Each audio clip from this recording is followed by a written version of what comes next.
गांधी साहब ने फरमाया अपना फरहान साहब से कि मौलाना मौदूदी अलैहि रहमा के जो सेक्रेटरी थे उनका नाम था आसिम नौमानी साहब।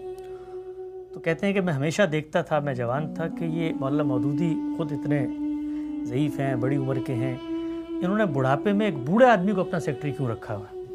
किसी जवान को सेक्रेटरी रखना चाहिए था, ज़रा सूरत के साथ, ज़रा फुर्ती के साथ, ज़रा एक्टिव होकर वो इनके काम शाम करता है। वो मुआविन भी बूढ़ा है और काम करने वाला भी।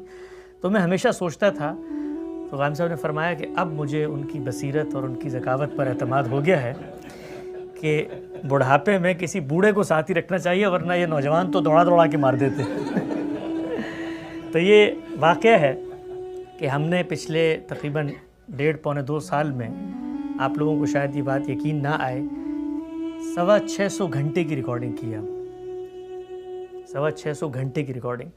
और ये भी हकीकत है कि मैंने अपनी जवानी और गांधी साहब ने अपना बुढ़ापा इन रिकॉर्डिंग में घुला दिया।